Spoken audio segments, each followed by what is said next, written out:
Due to what was predominantly an emotionless segment, the Mazda CX-5 never really found its footing.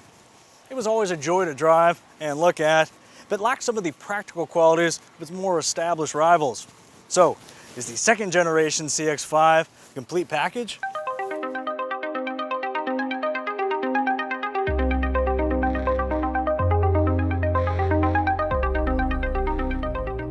Let's begin inside, where the CX-5 pushes the boundaries of what a non-luxury interior can be.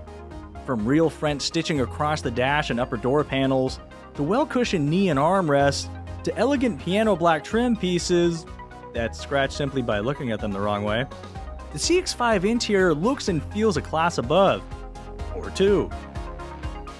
These seats are generally comfortable, but would benefit greatly from tons more lumbar support. Lumbar lovers, it's going to be BYOL. There we are. But move one row back, and the CX-5 becomes a practicality wonderland.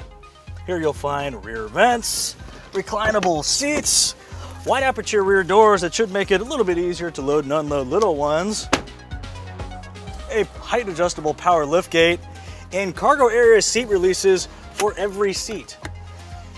Building on that functional feature set is Mazda's touch and remote operated infotainment system that, despite lacking support for Apple CarPlay and Android Auto, is an absolute joy to use. In addition to its intuitive layout and speedy reaction times, Mazda connects high-mounted display and ergonomic remote control, allowing you to toggle between various menus without ever taking your eyes off the road. It's one of only a handful of human-machine interfaces that actually makes sense from behind the wheel. The perfectly centered driving position makes a lot of sense as well. From there, the steering responsiveness and weighting is more dialed in than some sports cars, and the same goes for the brakes. That said, unless you've got a particularly boring life, you're not going to find the CX-5, nor any vehicle in this class, fun to drive. But the Mazda is the most balanced and willing small crossover in the corners. When it comes to acceleratory thrills, I just made that word up, but you get the idea. The 187 horsepower, 2.5 liter naturally aspirated four-cylinder, well, isn't thrilling.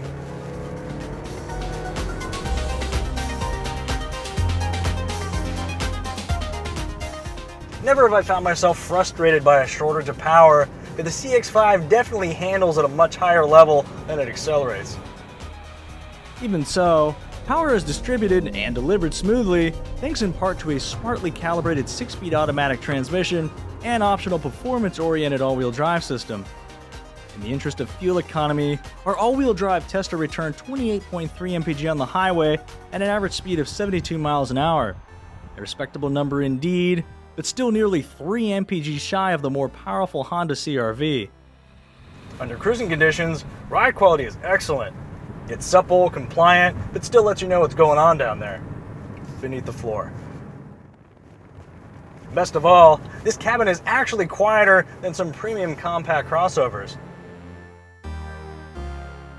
With a starting and ending price of $25,000 and $33,500 respectively, the CX-5 shares a similar pricing structure with the well-rounded Honda CR-V, stylish Nissan Rogue, and blatantly unrefined Toyota RAV4, while also checking in thousands less than loaded versions of the feature-rich Ford Escape Titanium and spacious Chevy Equinox.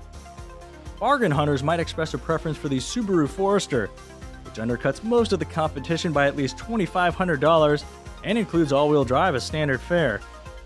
By the same token, value-conscious buyers dead set on bringing home a new CX-5 should strongly consider the mid-tier touring grade, which, for a modest $1,900 premium over the base model, includes a slew of niceties like passive entry and push-button start, leatherette upholstery that looks and feels like the real thing, heated front seats, 3 USB ports, and blind spot monitoring with cross-traffic alert.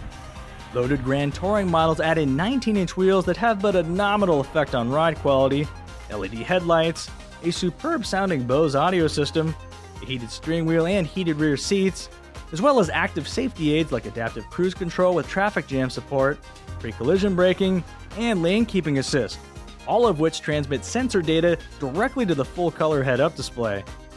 If ventilated front seats, a panoramic moonroof, and a 360-degree camera system are must-have features, consider this a fatal blow to your dreams of owning a CX-5.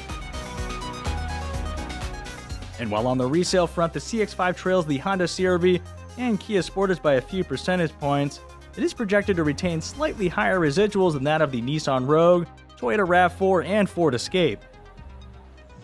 So it seems Mazda's holistic approach to the CX-5 has paid off. And aside from a few minor misses, the latest CX-5 should be a big hit.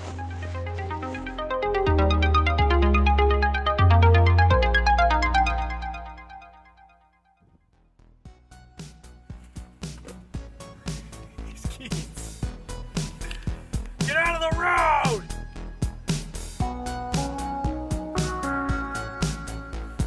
When I'm yelling at you, that means get!